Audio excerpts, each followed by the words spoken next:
In today's video, we're going to talk about how to create a multi-branch pipeline in Jenkins using GitHub.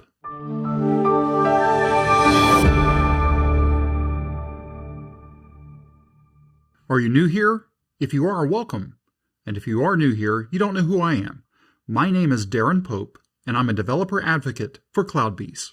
You may have watched a previous video where we did a multi-branch pipeline in Jenkins, but we were using Git. Now, in that video, I used GitHub as my Git repository, but the primary purpose of that video was to show how to integrate with a vanilla Git repository. As we go into today, we're going to be integrating with GitHub, and we're going to be using a GitHub app to provide the authentication for us. Let's set up where we're starting at. I've got a Jenkins controller that is 2.263.4.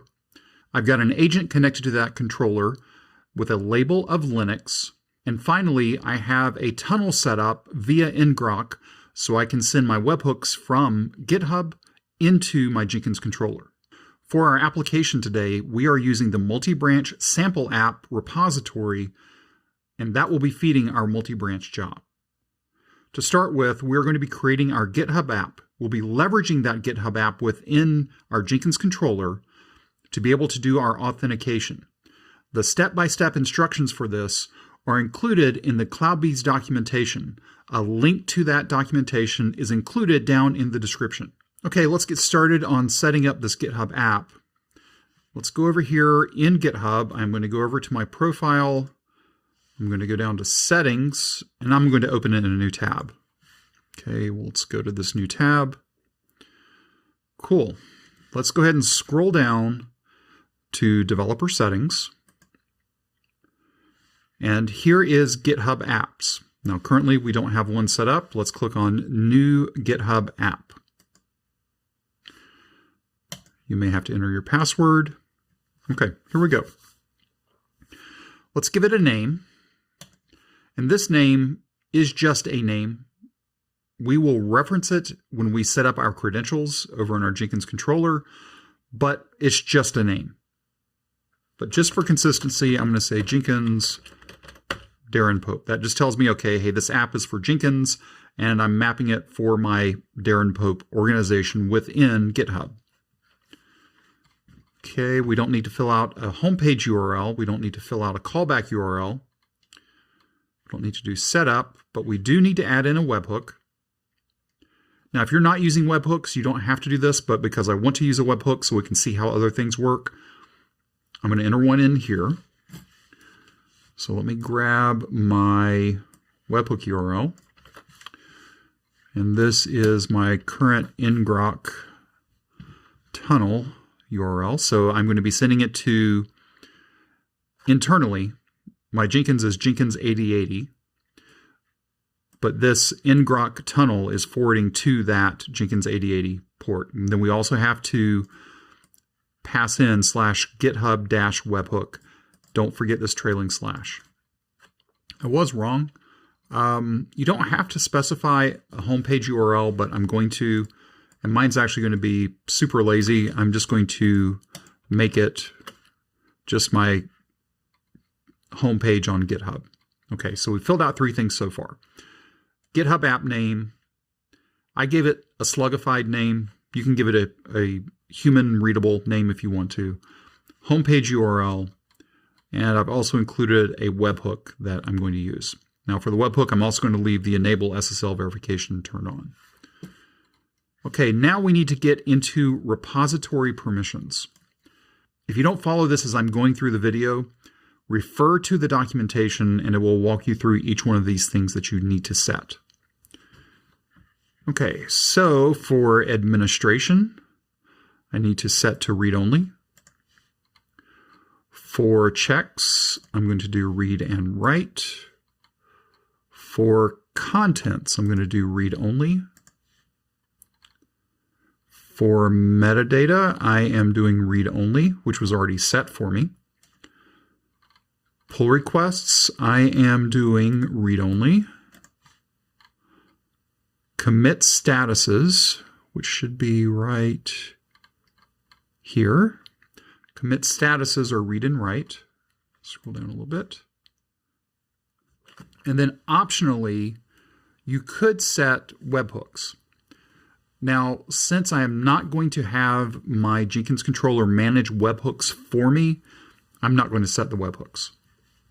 Since I'm going to be manually setting up the webhook for this example, if you have access and you already are allowing traffic in from GitHub, and you want the Jenkins controller to be able to manage your webhooks for you, then you would enable that to read and write. So right now I'm going to leave it no access. If you want the controller to manage it, read and write. Okay. So those are the permissions that we needed to set on the repository. So there are a total of 1, 2, 3, 4, 5, 6 that I set. And there was an optional one for webhooks that I did not set. Now that we've set our permissions, let's go ahead and scroll down. So organization permissions, we don't need to do anything there. All of those can be left as no access. User permissions, again, no access. So the only thing that we have to set from a permissions perspective is the repository permissions. Okay, so we'll go past org, we'll go past user. Now we need to subscribe to events. If for some reason you do not see these events available to you, or you see a much smaller list, what that means is that you did not select the correct repository permissions. So what you would want to do is rewind, rewatch the permissions, pull up the documentation, go through it. Okay, so let's go through and set up our subscribe to events. We have 5 that we're going to subscribe to. The first one is check run. The second one is check suite. The next one is pull request, which is down here. Then push. Then repository. So let's go through those one more time. We have check run, check suite, pull request, push, and repository. So those are the events that we're going to be subscribing to. Let's go ahead and scroll down a little bit more. Where can this GitHub app be installed? Only on this account. Now, most people would probably do this because you may not have multiple organizations. You could select any account, and it can be installed by any user or organization.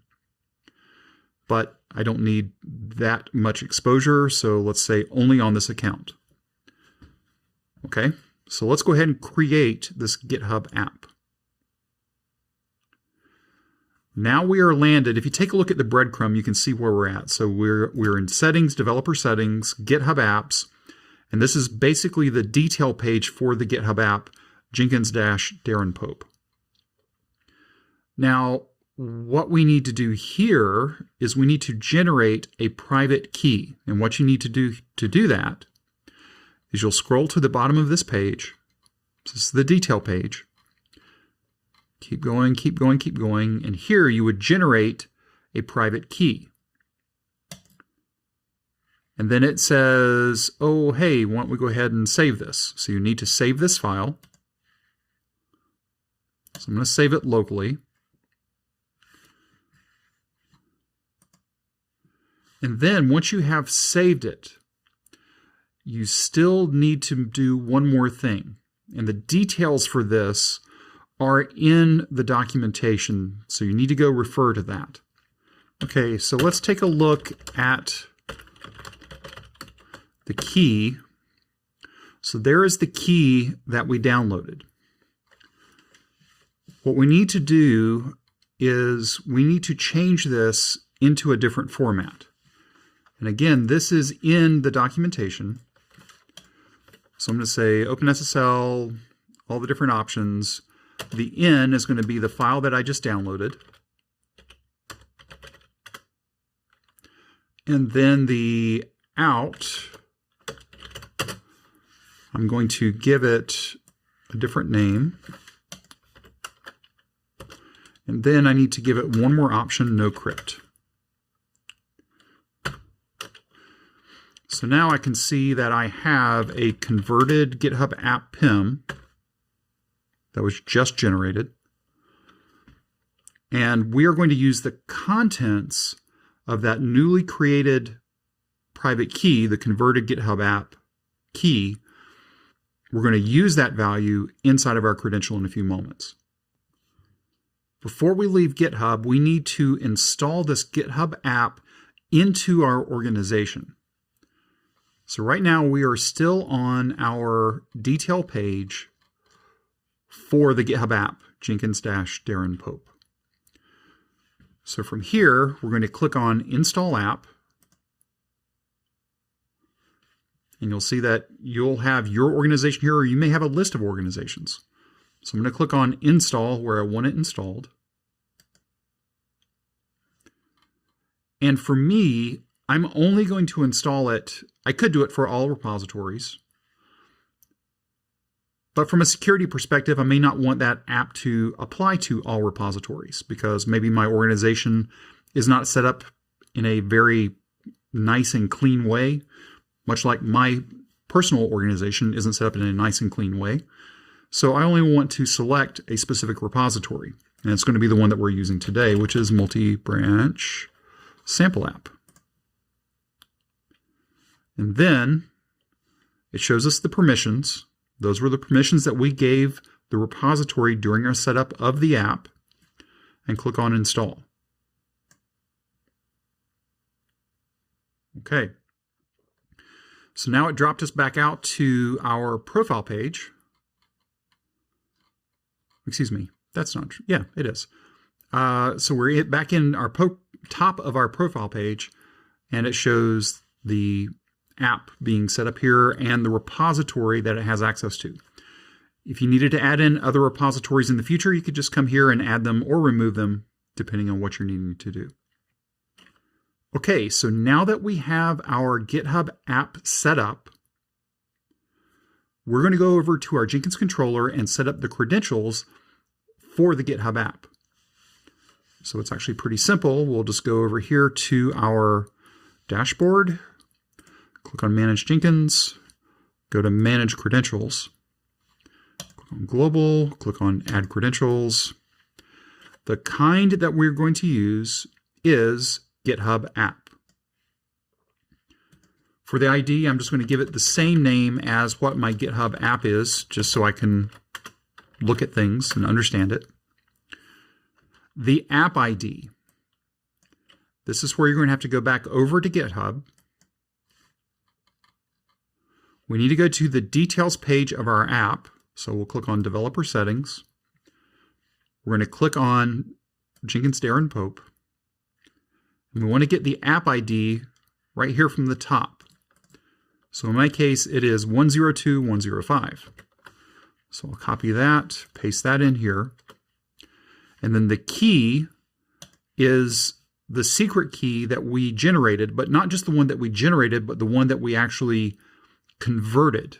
So I'm going to go grab the value for that private key. And I'm going to drop it in here, and tab out. And then I'm going to click on Test Connection. And we can see here that it was successfully authenticated, and we have a remaining rate limit of 5,000. You may have watched in another video about using a personal access token.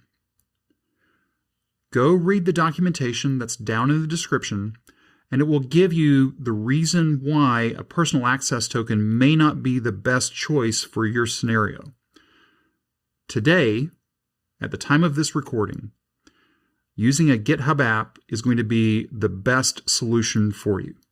In the future, it may be something different, but for today, GitHub app is what we want to use. Okay, so let's go ahead and click on OK. So now the credential is saved.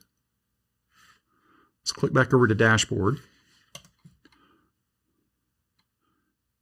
And now we are ready to create our job. Let's create a job. We'll call it Multibranch Sample App. We'll scroll down and select Multibranch and click OK.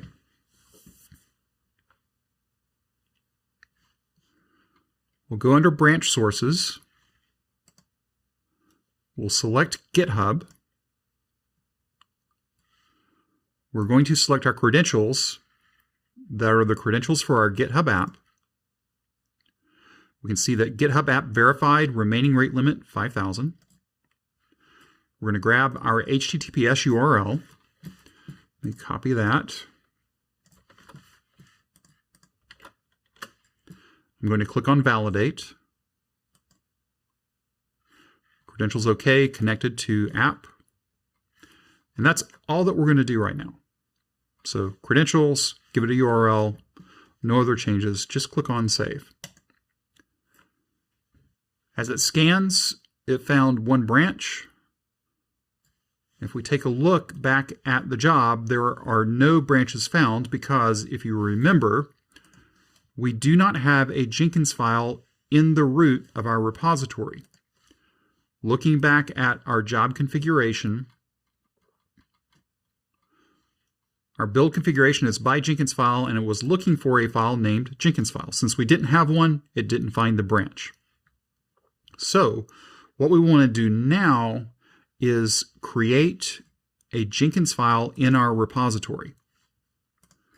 So let's go back over here. I'm going to add a file, create a new file. I'm going to call it Jenkinsfile. And the contents of that file are going to be pretty straightforward. If you watched other videos, this is the exact same pipeline that we've used before. Got an agent label Linux, a couple of options, and we're just echoing out hello. Good enough to get started. So let's click on Commit New File. So that will add and commit all at the same time. Let's go back over to our job. And we can see that this job has now started. So the webhook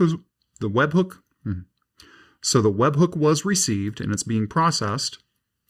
In fact, we can see that push event to branch main. And we're just waiting on this to do the clone and see how it goes. So we got a hello and everything is done. So this is very, very good. So we made a change to our repository. In this case, we added a Jenkins file. A webhook event was sent. The Jenkins controller received it, processed it, the job was started, and now we have main. What we want to do next is we want to create a new branch in our repository. So let's do git checkout, checkout-b, we'll call it fix-123. And now that we've done that, we want to go ahead and push this back up to GitHub, which is git push setup stream origin fix123. Cool. So if we take a look now at our repository in GitHub, we can see that we now have two branches. We have main and fix123. If we come back over to our job, what we should see now is that fix123 was automatically created for us. This is the wonders of a multi-branch pipeline. We add a new branch, a new job is automatically created for us. We did not have to go in and manage this job. So let's go ahead and go into fix123. Come back over here. Let's switch to fix123. We'll just do our editing here in the UI. Be a little bit easier, a little bit cleaner. Let's modify our Jenkins file. So we're on the fix123 branch. Let's edit this. We are going to add in two stages.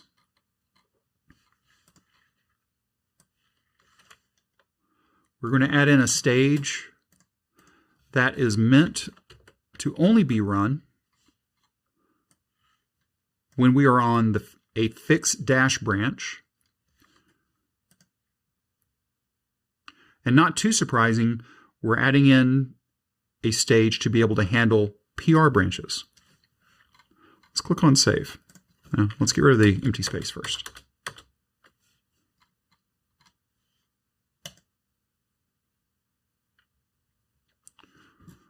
Okay, let's take a look back over here first at Fix 123. We can already see that build number 2 is starting, but let's take a look at number 1. Everything was what we expected there. There was just the hello because we had not added that other change yet. Now that build number 2 has completed, and you can sort of see this in the output here, we have the hello stage for the fix branch for the PR. So if we take a look at number 2, we can see that we catted out the contents of README, which was the contents for the stage. That was the contents for the stage for the fix branch. And we can see that the stage for the PR was skipped due to the conditional, because the fix dash is not a PR branch.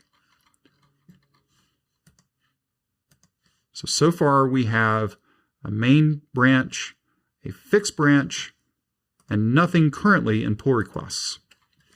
But let's change that. Let's get ready to create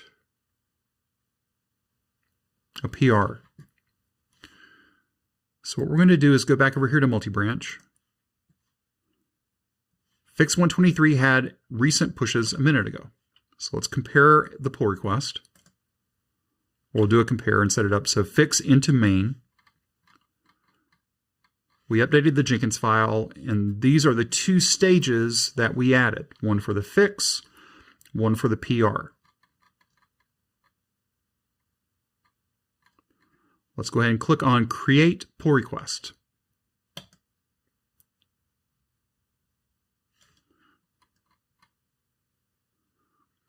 Now we're not going to click on Merge just yet.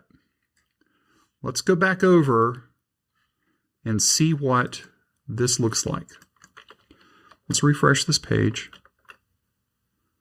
We have our 2 branches. And if you were paying close attention, you saw now that we have 1 pull request. This pull request is PR7. Well, if we take a look back here, this is number 7. Let's take a look at the output of PR7. We have our hello stage. We skipped the stage for the fix branch because PR isn't the branch. And then here is the output for the PR. And that's it. So now we've got a Jenkins file that is branch aware, including pull requests. Not that you would do that differently, but you might. And this is how you would implement that. Okay, so what we've got now, before we continue on, we have main branch, fix branch, and we have a pull request. Let's go back into our pull request and let's go ahead and merge it. Confirm the merge. Now the way I have my repository set up in GitHub, I have it set up to automatically delete the branches once a merge is complete, or once the pull request is merged into the main branch in this case. So let's head back over here. Let's refresh this. We can see that even though it's reflecting there's still 1 pull request, PR7 actually has a strike through. Same thing for Fix 123. So if we click on main,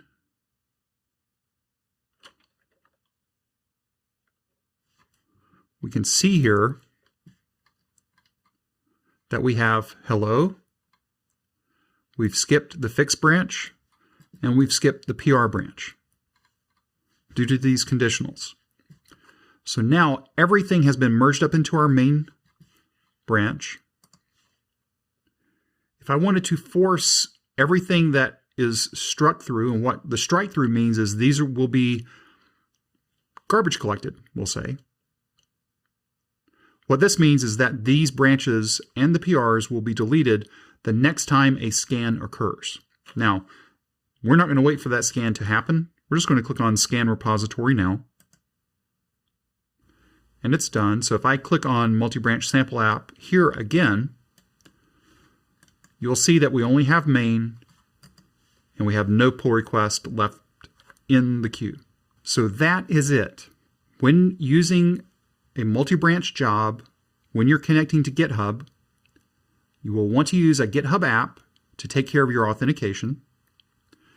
If you can get a tunnel between GitHub, whether it's github.com or maybe you're running GitHub Enterprise and it's in a different segment of your network, if you can receive those webhooks, things will magically happen, but it's not magic. Those hooks will be received. The different branches will have their jobs appear and disappear. And you'll be able to manage all of this through basically one credential, a GitHub app, and one job. If you have any questions or comments, you can reach out to us on Twitter at CloudBeesDevs, or you can reach out to me personally at Darren Pope. If this video was helpful to you, please consider giving us a thumbs up. And if you haven't subscribed to CloudBees TV yet, why not? Take a moment, click on that subscribe button, and then ring that bell, and you'll be notified anytime there is new content available on CloudBees TV. Thanks for watching, and we will see you in the next video.